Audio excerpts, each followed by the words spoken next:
Bubbles, dark basement, scuttles, fingernails.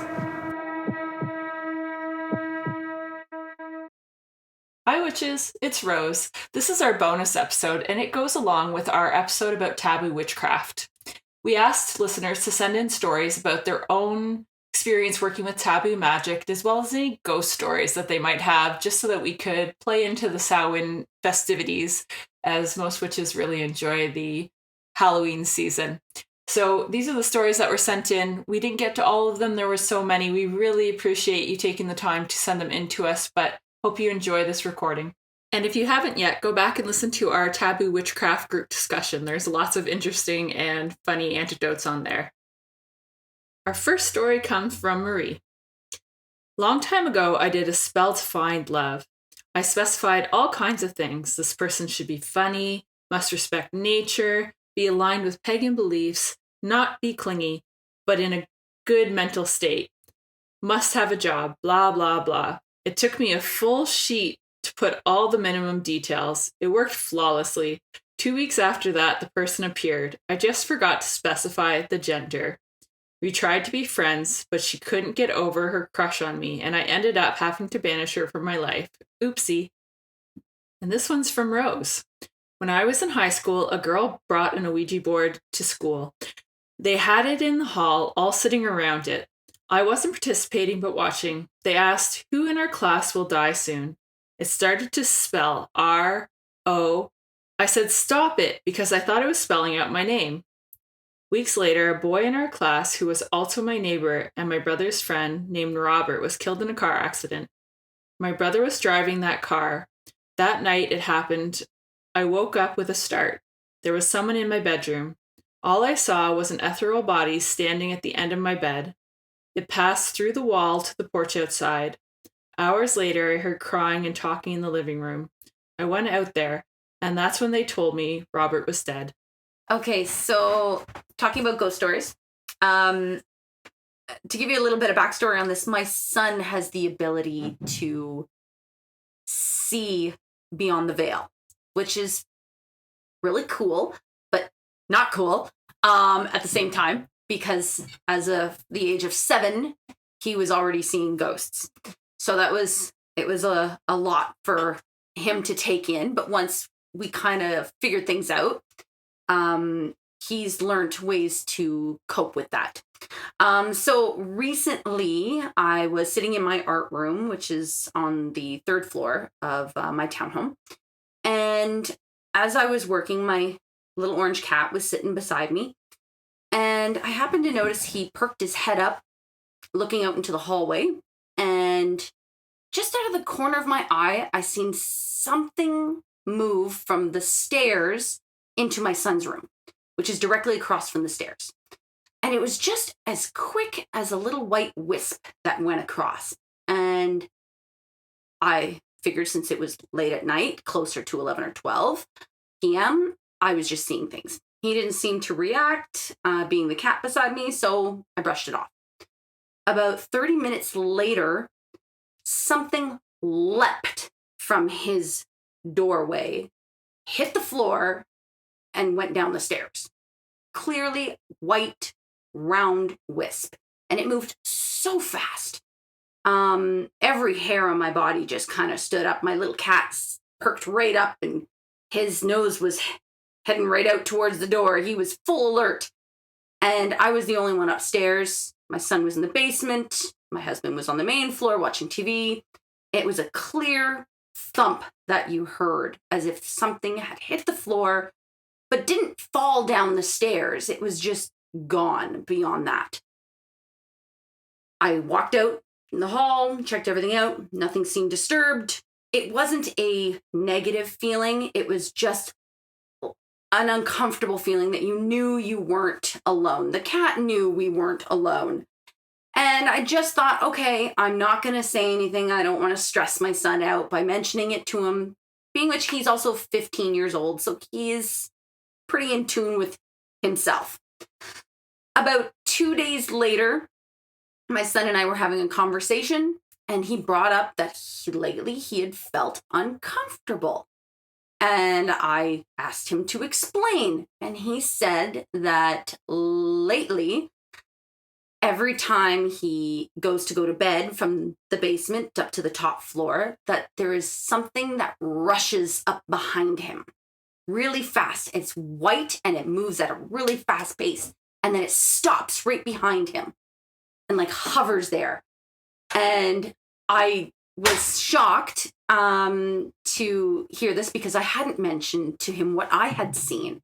And it yet confirmed that we had a presence in the house that wasn't malevolent, but more curious. And it felt more like a female kind of spirit that just wanted to be close to people. Very quick moving, very speedy, didn't really want to be part of what was happening, but didn't want to be left behind either. Kind of gave off the impression that it was a child, something young and mischievous. We did I have a candle that helps dispel, and we start from the bottom floor, and we use a feather to kind of feather all the corners, and we go up floor by floor, and we do that. After that, she was gone, but this is a regular occurrence that happens in our house. That's been happening to me since I was a young girl, and has blissfully been passed down to my son, which I'm sure he doesn't find a blessing, but he'll never be alone. Okay, this one's short and sweet. This one's from Ruadri. Not taboo per se, but perhaps unwise. When I was younger, around 1920, I prayed to Eris to make things more interesting. Within 24 hours, my kitchen mildly flooded when I was home alone, so I spent the afternoon mopping and cleaning. This one comes from Verdant Flames. I did weather magic to get the perfect drizzle for my hand fasting. Over the course of 3 days, I cast my spells, even though I knew deep down that it was pretty selfish. I got the perfect drizzle and even a rainbow after tying the knot, but the farmlands surrounding the area got such a torrential rain that it damaged some of the crops. That was my final weather spell. Lesson learned. This one's from Phyllis. In 2009, my late husband and I moved to California. He had a good friend that he had known since his early military years. This friend and he used to love to play dominoes together a lot. When we first heard he was sick and in the Veterans Affairs Hospital in North Carolina, we called him daily and sent him get well flowers and cards. One day, when we called the nurse, they said to call his family, which we did, and they told us he had passed. We had no idea he had stomach cancer. The next morning, I tried to open our sliding glass door at the back of the house. Now, mind you, we'd now lived there for almost a year, but this particular morning, I couldn't open the sliding glass door all the way. There was something blocking it. I told my late husband that something was wrong with the door. He came and tried to open it a couple times, but it wouldn't, so he started looking at the track. And what do you think was blocking the door from being opened all the way? A domino. I felt that was Reese's, his friend's, way of saying goodbye. This one comes from Spirit of the Fox. I was not into witchcraft when this happened, but now that I do practice to some degree, I still refuse to have anything resembling a spirit board in my home. I was sent to a Christian school for most of my school years, and we were learning about Ouija in my Bible class. Interesting. Since I've always been drawn to those sorts of things, it actually made me more curious rather than deterring me like the lesson was meant to do. I started out doing the ones for entertainment purposes online, but they just spelled out funny little things, and I wanted the real thing. My mom would obviously never buy me one, so I just made my own and tried it one night in my closet. Literally just writing on a piece of printer paper, nothing special. I didn't do anything to protect myself before starting the session, and I really didn't know what to do anyways, since I was not practicing at the time. I asked a few questions, and I got nothing moved. I was pretty confident it was all a hoax as I closed out the session and moved my planchette to say goodbye.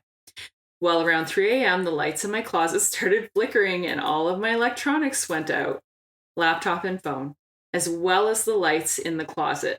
They did not go out in the rest of the house and came back on their own after a few minutes. This happened every night at 3 a.m. for about 2 weeks until I refused to sleep in my room anymore. Eventually, I moved out at 18 and have long forgotten about the incident until I had moved back home. I slept in that room just fine, no weird occurrences at all, until my then boyfriend, now ex, started bringing up selling his soul to the devil and sacrificing me as the payment to the devil. I was really angered. It really angered me, and I kind of blamed God for putting me with someone who would literally be willing to kill me for fame and riches or whatever. I was still Christian at the time. I'm sure you see why we are no longer together. Anyway, the lights started doing the same thing every night at around 3 a.m. again, and I again moved to a different room and just kind of went about my life. Until one night, I was on the phone walking in my neighborhood, talking to the friend about the whole incident. Then all of the street lights started flickering around me. I always had a hunch whatever it was bad, but something about the whole situation really opened my eyes that this thing, whatever it was not just confined to my room. I started looking into things I could do to protect myself, which worked, and did eventually move back out when my mom kicked me out when I got pregnant. Not ideal, but I'm happy to be out of there since I never quite felt safe in my room after that.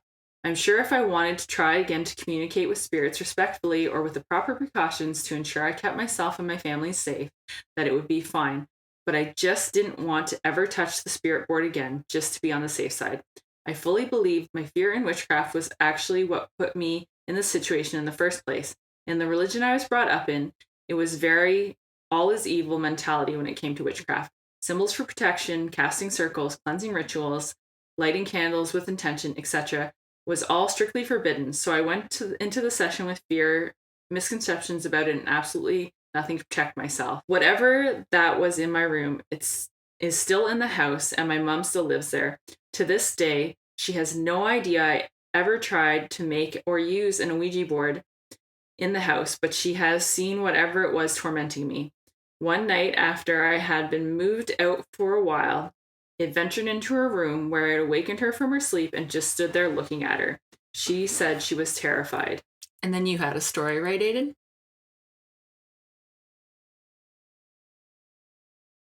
So the first one was actually when I was a young kid, and it didn't really happen to me. It was actually my mom. So when I was little, there was an aunt that my mom had. And that aunt always wanted to see us grow up, but she ended up passing away. I think a little bit before I was born, actually. But my sister was born because she's 4 years older. But anyways, that aunt passed away, never got to see us grow up. And my mom was really close to that aunt. So when I was about... Is this the infamous great aunt? No, that's not Edna. No, this is another aunt. You guys will learn all about Edna at some point. But this was another aunt that my mom was really close with. And when I was about 2 or 3 years old, I had these wooden, like, alphabet cubes, playing blocks that everyone had back then. Well, my mom one day went to bed, and she wakes up, and she gets up, and keep in mind, this aunt passed away. She wakes up to a presence, and all around her room, she says she sees those playing cubes, those playing wooden blocks just floating around her, hovering around her, and then she looks at the corner of her room, and she sees her aunt. And the aunt turns to her. She gets spooked. And the aunt's like, "You're not supposed to be seeing me." And then all the cubes fall on the ground. And then she actually wakes up. And she heard my wooden cubes in my room fall on the floor. So she runs to my room. And I think my dad woke up too, if I remember. And they see my cubes are all over the floor, but I was still asleep. And so they knew that aunt came to visit us, came to visit me, and I guess she wanted to see what I looked like. I guess she wanted to come and say goodnight or something. And that, like my mom says, she remembers that clear as day. This one comes from Brun Bruin. I was helping a new witch in a Facebook group who was still infatuated with her ex. She was desperate to get him back. I tried to get her to move on, but she absolutely would not. Tried suggesting a spell to just open up her life and bring love in, but it had to be him specifically. I warned her that when you're toying with someone else's will, it might not go how you expect it. She insisted she was prepared. for any repercussions and totally committed to this love spell, so I walked her through everything and she cast her spell. It worked, and about 2 weeks later, they were back together. She messaged me again about 3 months later, scared for her life. He had become increasingly possessive and controlling of her since they'd gotten back together, and he was never like this before. He threatened a platonic male friend of hers as well as one of her male cousins. She moved back in with her mom to get away from him, but he stalked her even though she had a restraining order against him. He kept the distance required by the order, always just out of reach of the police, but so that she was always aware that he was there watching her. People get so pissed off when we old witches tell them not to do something. I swear, we're not trying to keep you from flexing your magical muscles. We've just seen this shit go wrong so many times, and we're tired of cleaning up the messes. I thought about the rule of 3 when I first started, but never believed it, because if it was true, there would be a lot more terrible things happening to bad people instead of good people. But my first experience trying to do baneful magic was regrettable and made me second guess myself. I tried to hex Trump with the Lana Del Rey spell. I even posted about it online. Oh, I had nightmares for 3 days straight. It was terrible. I remembered this recently from a podcast I listened to where they basically said hexing politicians is possible, but only if you're very smart about it. And they even mentioned the mass hexing of Trump and how dumb that was. I felt very called out, but it was very valid. I think the podcast was called Folkcraft. I think Southern Bramble discussed the mass Trump hex too, and had similar sentiments. It's possible, but you should be smart about it and not post about it online. So the rule of 3 didn't exactly come into play here, but I did learn that when people say not to post your craft online for all to see, that is for a good reason. Someone can't undo your spell perfectly if you keep it secret, and if you're going to hex a politician, and you absolutely should, know what you're doing, be well researched, and use protection. This one comes from Phyllis. My oldest daughter and 2 of her friends had an Ouija board in my house without my knowledge. One night they came out of her bedroom screaming, saying a boy who had drowned near us was telling them there was more to his death than just him drowning. They said he told them a couple of friends had seen him in the pool and left him there. It scared me, but I told them I'd call the police and they could tell them what he said. To my shock, when they told the police the names of the boys present, the police then took it seriously because the names they told them that the boy told them were actually friends of the young man. This is from the Wren Bird. Haha, I've got one. Tried to contact a past relative for answers. My first mistake was not setting everything up right or protecting myself. When the answers I was getting didn't make sense, I thought it was because my connection was poor. I offered to allow who I thought was my grandma to have some of my energy to establish a better connection. Obviously, it wasn't grandma, and suddenly I couldn't speak without stuttering, and I dropped everything I tried to use to banish the entity. It was terrifying. It must have weakened me a lot because I spent the next week incredibly ill. Anyway, that's why you should protect yourself and vet spirits. Banishing it was also coincidentally one of the first times I felt truly connected to my own internal power, so I guess there's a way to learn from everything. That was like a ghost phishing scam. They're like, send us money. Let me have your energy. And then we'll have a great connection. Love it. For my best friend's bachelorette party, now we're from the north, and so no, we did not go clubbing. We went back to her hometown of Chapleau, way up north. And it was me, her, another best friend of hers, and her sister. And we had an old camper that was on her parents' property, and that's what we slept in. Just cool northern fun. And during the day, we had started dream catchers, and we decided to start finishing them at night when we were in that camper. And now Chapleau, where she lives, around the area where she lives, there's a river, and there was residential schools over there. It's unfortunately part of that area and that history. But there is a known ghost that there is a woman that's been seen around the bodies of water, and my best friend as a kid had seen her ghost, and it always scared her. we were finishing our dream catchers and we had an iPod or whatever, a music playlist going on. And every single song ended up turning to water theme songs. And it was on shuffle. And nobody picked up on it until I said, this is the third water song. So we were playing like a mix of like regular pop music and also just indigenous music and drumming music. And it was water song after water song after water theme coming up over and over and over again. And finally, we decided to acknowledge that there was this presence, and we were assuming it was that woman that was most likely drowned. We assumed it wasn't fair play back in the day.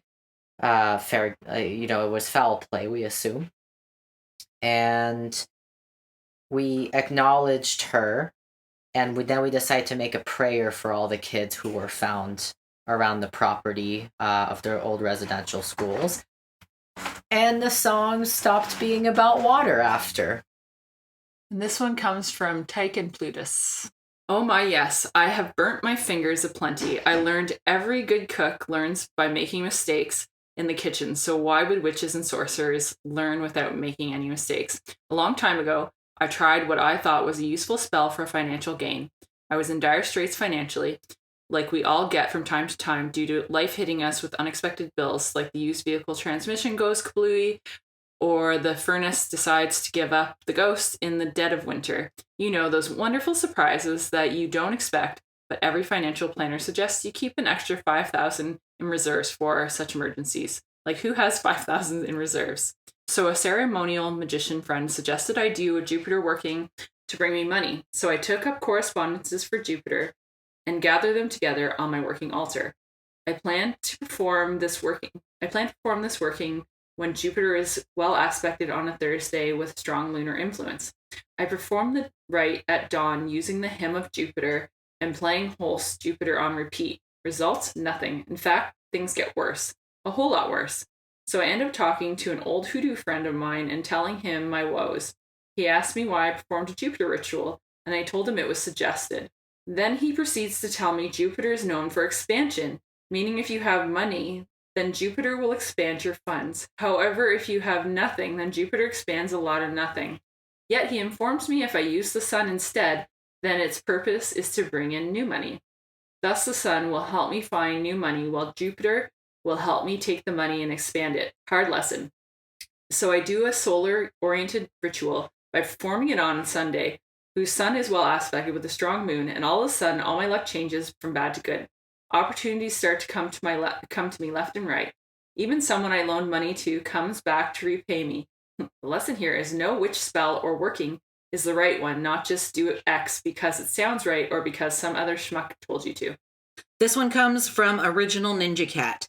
Many years ago, when I was about 20, I was very in love with my ex who had left me after a contentious breakup a few months earlier. So I thought, what if I use Tuesday as Mars also rules sex? And I cast a spell for him to be drawn to me through his lust. It manifested quite quickly, actually. I ran into him within days after at a mutual friend's house. He was blackout drunk. He called me the C word, and I was like, you should leave, and turned him towards the stairs to leave her apartment. He lost his balance and grabbed my leg, and we ended up rolling down the stairs, literally fist fighting each other the whole way down. I'm a little over 5 feet tall and was about 100 pounds soaking wet, and he was a big, strong boy who was over 6 feet tall and a football player, but I beat his ass. I beat his ass in the middle of the street with onlookers. He ran off crying.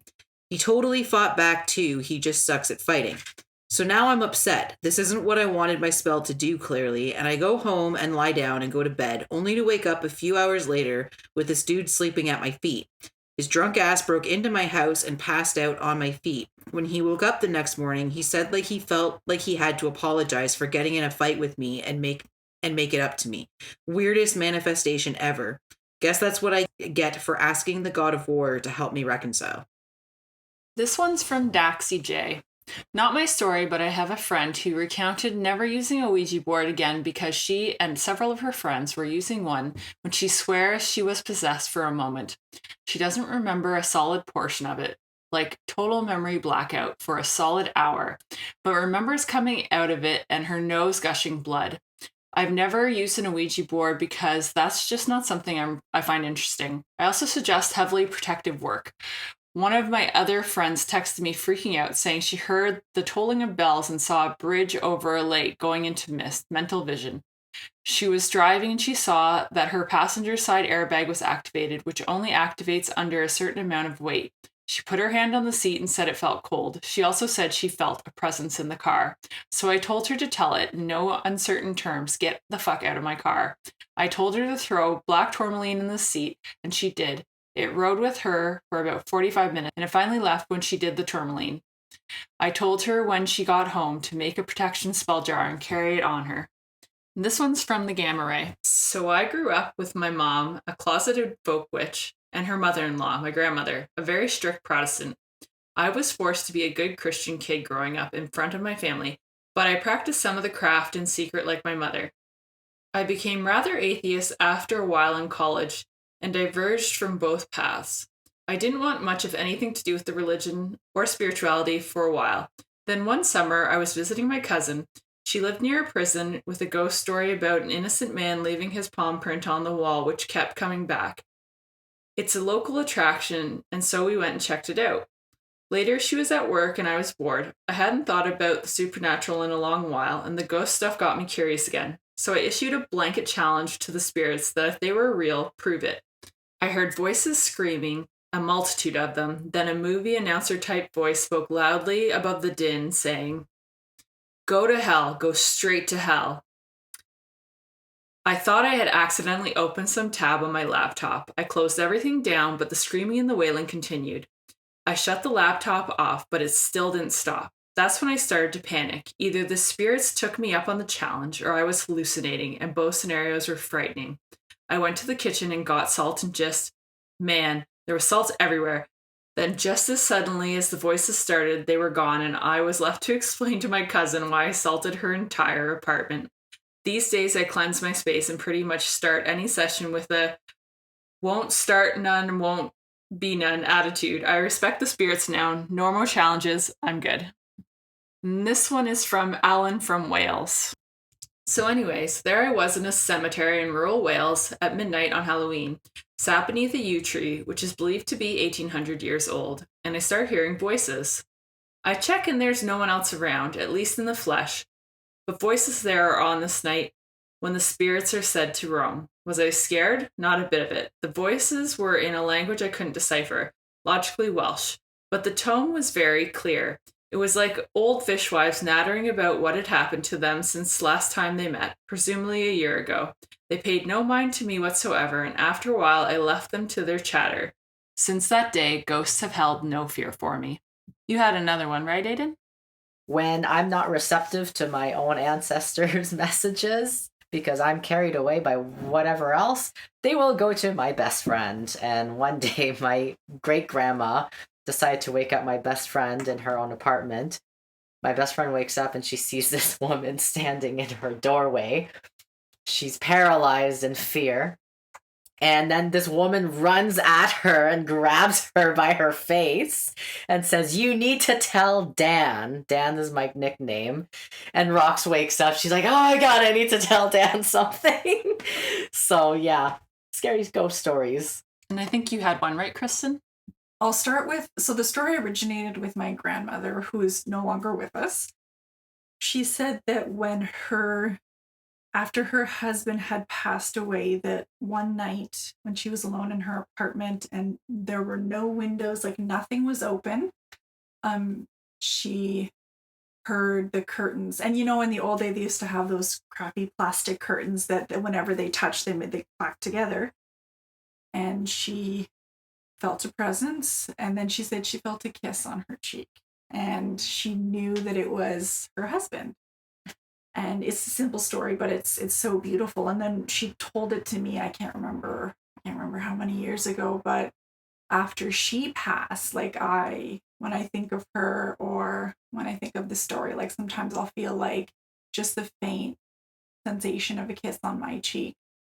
And I know that she's there, and I know that she's just a presence. Like, I just know that she's there. I wouldn't pretend to understand the intricacies of what happens after you die, but I just know that I feel her there. So this one comes from Megan.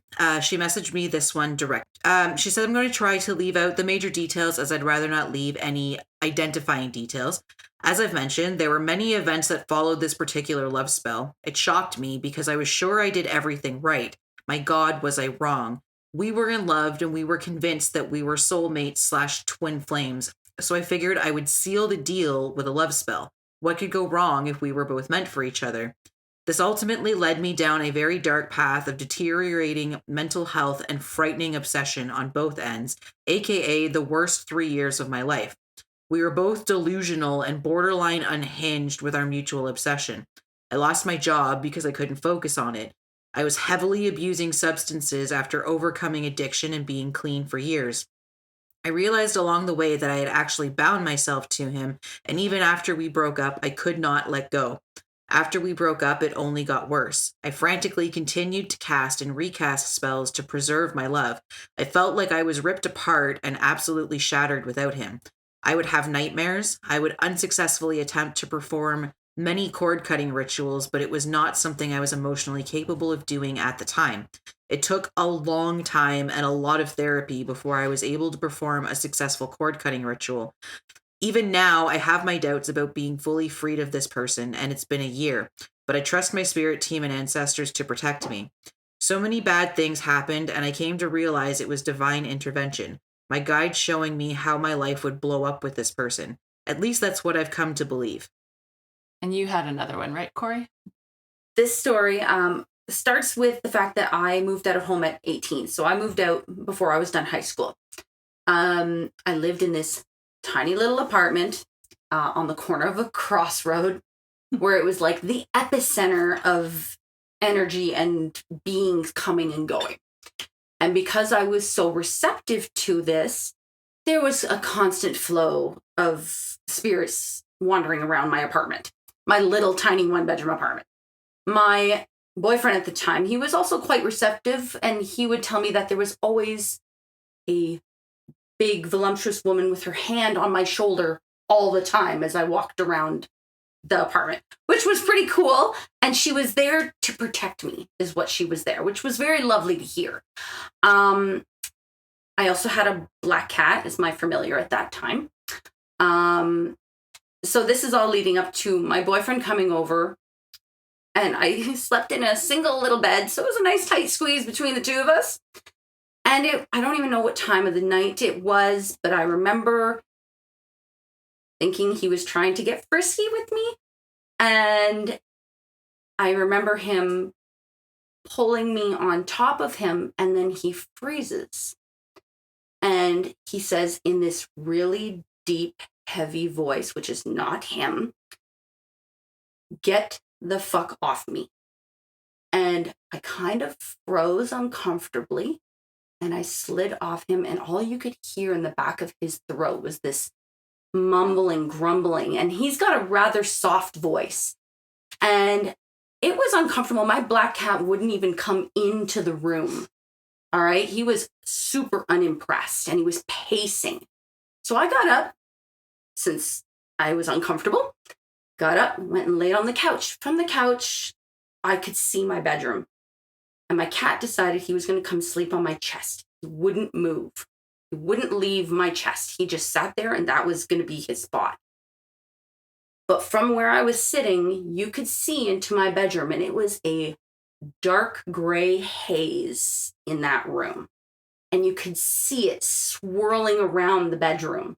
And you could hear him talking in the back of his throat in that bedroom. It was the most uncomfortable spirit I had ever encountered in my life. It went on for about 20 minutes before I got fed up with it. And I was like, all right, that's it. You're done. Get out. I moved the cat. I got up. I flicked that light on. It took so much energy for me to move from that couch to that bedroom door and turn that light on. And you could still see that haze, and it dissipated. But I went over there and I smoked him good. And I said, you're going to get up and you're going to stop what you're doing right now, and you need to like stop, because it was to a point where it was super uncomfortable. And he got up, he didn't remember a darn thing.